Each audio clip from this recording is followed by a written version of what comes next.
Part 1. The willow's lament autumn had laid its gentle, melancholic hand upon the grounds of Hogwarts. The black lake mirrored a sky of soft, bruised gray, and a persistent, damp chill clung to the castle's ancient stones. Yet the unease that drifted through the corridors had little to do with the changing of the seasons. It was carried on the wind, a low, mournful groaning that seemed to emanate from the most feared and respected guardian of the grounds, the Whomping Willow. For generations, the great tree had been a creature of predictable violence. Students knew to keep their distance, aware of its powerful, thrashing branches that would pulverize anything that strayed too close. But this autumn, its fury had changed. It was no longer just aggressive. It was erratic, pained. Its mighty limbs would whip and flail at nothing. Its leaves were turning a sickly yellow long before the first frost, and the sound it made was not one of anger, but of deep, resonant suffering. The sound carried all the way to the castle, a constant, unsettling lament that frayed the nerves and turned peaceful evenings in the common rooms into tense, listening vigils. The situation had become untenable. A group of first-year Hufflepuffs had been nearly struck by a flailing branch from over 100 yards away. Even the owls seemed to give its section of the sky a wide berth. Headmistress McGonagall, her face etched with grim pragmatism, was in serious consultation with the groundskeeper and Professor Flitwick. The prevailing opinion was that the tree had become too great a danger. A powerful, permanent stasis charm was being considered a spell that would freeze the ancient plant in time, silencing its groans but also halting its life, turning it into a sad, wooden monument dot in the staff room. Neville Longbottom listened to this proposal with a growing sense of dread. As professor of herbology, he felt a profound connection to every magical plant on the grounds, from the smallest fanged geranium to this ancient, misunderstood giant. He could not bear the thought of its vibrant, violent life being extinguished. "Headmistress," he interjected, his voice quiet but firm, commanding the room's attention. "A stasis charm is a last resort. It's a final admission of failure. They, sounds the willow is making, they're not just rage, it's pain. A plant doesn't act this erratically unless it's suffering from a disease or a magical ailment. Please, allow me to investigate before we take such a drastic step." McGonagall looked at Neville, seeing not the nervous boy he once was, but a confident professor with a deep, earthy wisdom. She respected his expertise. "The risk is considerable, Neville. I will not approach it directly," he assured her. "I will maintain a safe distance, but I must be allowed to try. That tree is a part of Hogwarts history. It deserves a diagnosis." Before a sentence, permission was granted, albeit reluctantly. As Neville left the meeting, deep in thought, a soft, dreamy voice spoke from beside him. "It sings such a sad song, doesn't it?" Neville turned to see Luna Lovegood, who was visiting the castle to consult on a new habitat for a colony of moonfrogs. Her large, silvery eyes were fixed on the distant silhouette of the thrashing tree. "I've been listening for days. It's not angry. It's terrified." Neville had always valued Luna's unique perception of the world. She saw and heard things others missed, the subtle magical frequencies that hummed just beneath the surface of reality. "You can hear it?" "Oh, yes," she said, her expression serene. "It's crying for help." I think you'll need someone who can listen to its words, not just examine its leaves. May I help you, Professor? Neville smiled, a genuine warmth spreading through him. He knew her help would be invaluable. Together, a professor of logic and science and a magaziologist of intuition and empathy, they set out to understand the willow's secret sorrow. Part 2. The Silent Language of Trees. Their investigation was a delicate dance at the edge of danger. They established a base of operations on a grassy knoll, well outside the reach of the willow's longest branches, which thrashed the air with a furious rhythmic violence. From here, Neville began his methodical work. He used his wand to summon soil samples, levitating them carefully to their position. He analyzed them for any magical contamination, any sign of a potion or poison that might be seeping into the root. System. The results were all negative. The soil was rich and perfectly normal. He cast charms to analyze the air quality and the rain, checking for acid curses or airborne blights. Again, nothing. From a purely botanical standpoint, the tree should have been thriving. He then moved on to more advanced magical diagnostics. Using a long-distance charm, a diagnostica herba, he attempted to read the life force of the tree itself. The spell sent a tendril of soft, green light across the lawn, which connected with the willow's trunk. The feedback that came back to Neville's wand was chaotic, a jumble of magical energy that spoke of great distress. He could see the flow of magic through the trunk and branches, but it was spasming, irregular. And deep down, near the base, the light of his spell seemed to be absorbed by a knot of darkness, a strange blockage he couldn't penetrate. While Neville focused on the scientific, Luna practiced a different kind of magic. She sat cross-legged on the grass, her back straight, her eyes closed, and she simply listened. She filtered out the sound of the wind and the thrashing branches, reaching for the low, groaning hum that was the tree's true voice. She believed that every living thing had a resonant frequency, a song of its own being. To understand its pain, one had to first learn its tune. She began to hum soft, low notes that seemed to vibrate in her chest. She varied the pitch, searching for a note that would resonate with the tree's own sorrowful song. Neville watched, fascinated.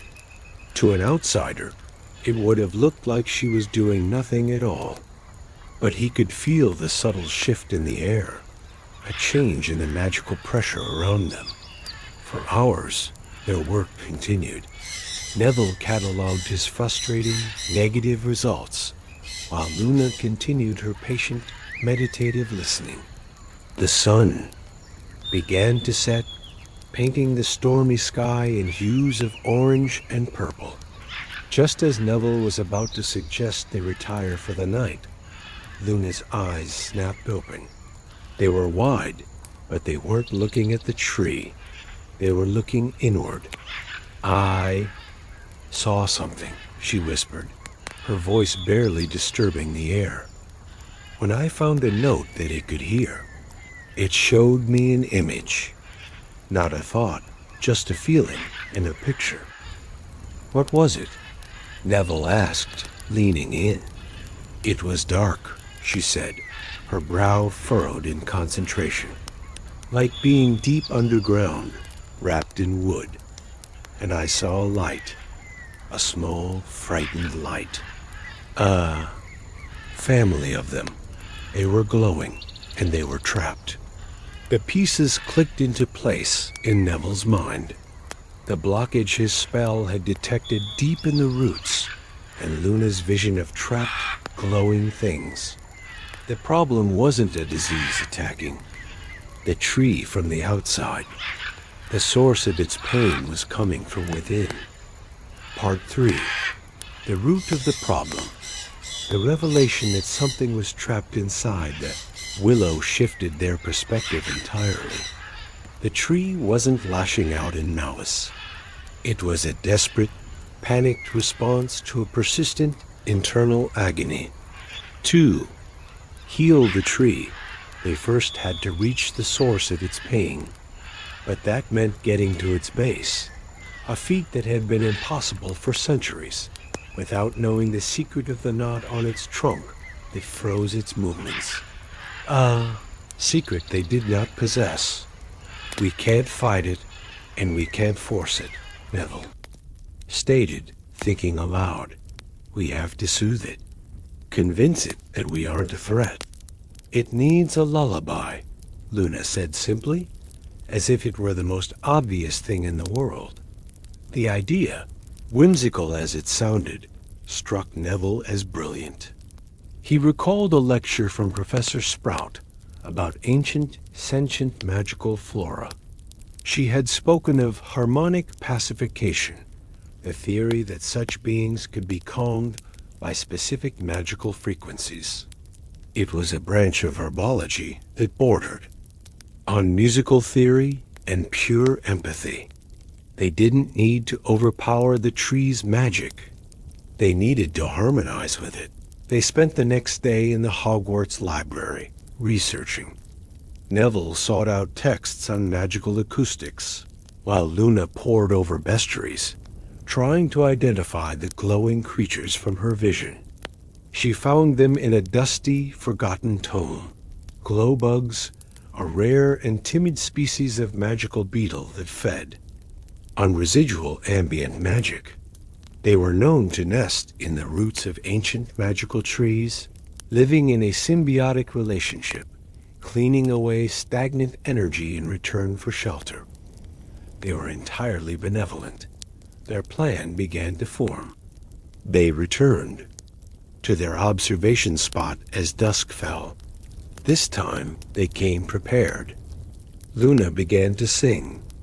It wasn't a song with words, but a low, melodious, and haunting tune, the very lullaby she had intuited from the tree's own groaning.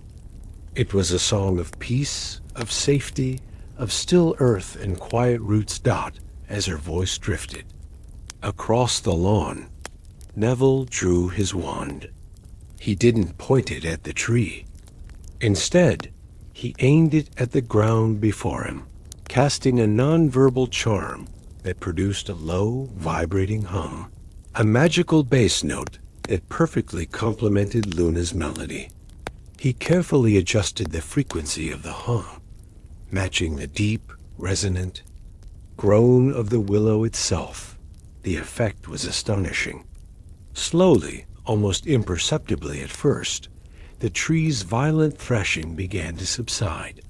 Its great branches, which had been whipping the air like angry whips, began to slow their movements, becoming less frantic. The terrible groaning sound softened, its rhythm aligning with the hum from Neville's wand. Within 10 minutes, the Whomping Willow was still. Its branches hung low and limp, and a profound, weary silence fell over the grounds. It was asleep, not knowing. They had only a limited time. They moved quickly and quietly. They approached the massive trunk, their feet silent on the grass. At the base, half hidden by soil and overgrown moss, was a large, dark hollow, an opening into the root system. Peering inside, they saw it. A family of about a dozen glowbugs, each the size of Neville's thumb, were clustered together. They should have been emitting a soft, golden light, but their glow was weak and flickering, and one of them, larger than the rest, was barely glowing at all. Clinging to its iridescent shell was a small, ugly blotch of dark, sticky-looking magic, a residue that pulsed with a faint, negative energy. The glowbug was clearly in pain. and its distress was being absorbed by the tree's roots, poisoning the ancient plant from the inside out. They had found the root of the problem. Part 4. The gentle cure. The scene within the root hollow was a delicate one. The family of glowbugs were trapped by the tree's own growth.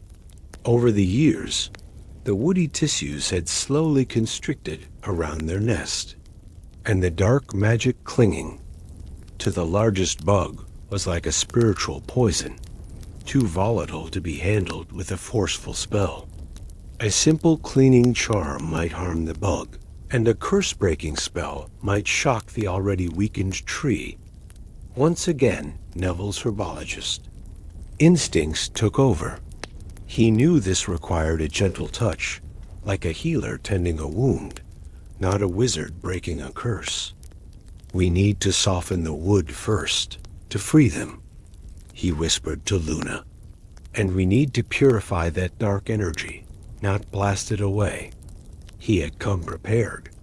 From a pouch at his belt, he removed a small jar containing a thick green paste. "Poultice of softening bark," he explained. "It's a mixture of powdered snargle pods and distilled moon dew. It doesn't dissolve wood, it just makes it pliable and soft for a short time. With extreme care, using a smooth, flat stone as a spatula, he began to apply the poultice to the woody tendrils that had grown around the nest. While he worked, Luna addressed the afflicted glowbug. She knelt before the hollow, her expression one of deep compassion. "It's just a shadow," she murmured softly to the creature. "It's not a part of you. We can help you let it go." She raised her wand, but the spell she began to whisper was not one found in any standard textbook. It was a charm of her own devising, a gentle, purifying light spell she called Lumen Solemn Minor, the lesser sunlight. A sphere of soft, warm, silvery light, like a miniature morning sun, formed at the tip of her wand. It didn't burn or blast. It simply radiated a pure, clean warmth. She slowly moved the sphere of light towards the dark blotch on the glow-bug dot as the silver light touched the dark residue. The sticky substance hissed faintly, like water on a hot stone. It didn't explode. It simply began to evaporate, dissolving into harmless wisps of gray smoke that vanished into the air. The glow bug gave a happy little chitter, and its own internal light immediately began to shine brighter. A healthy, golden color dot by now, Neville's poultice had worked its magic. The wood had softened enough for him to gently pry an opening, large enough for the bugs to escape. The cleansed leader bug gave another chirp, and the entire family scuttled out of their prison, their collective light now filling the hollow with a brilliant, warm glow. They didn't fly away. Instead, they immediately set to work, crawling over the great roots of the willow, beginning to consume the stagnant, negative magical energy that had been causing the tree so much pain. They were finally free to do their job. From the tree itself came a deep, resonant sound. It was not a groan of pain, but a sigh of profound, shuddering relief. High above them, one of the willow's branches swayed, not with violence, but with a slow, gentle grace, like a wave of gratitude. They backed away slowly and returned to the knoll, watching as the tree settled into a peaceful stillness under the moonlight. The oppressive, fearful atmosphere that had hung over the grounds was gone, replaced by a deep and abiding calm. The Whomping Willow was no longer a monster lashing out in pain. It was a guardian, finally at peace. Neville and Luna sat in comfortable silence for a long time. watching the gentle swaying of the now-healed tree. They had solved the mystery not with power, but with patience. Not with force, but with empathy. They had listened to the silent language of a magical being and had answered its call for help, bringing peace back to the ancient heart of the Hogwarts grounds.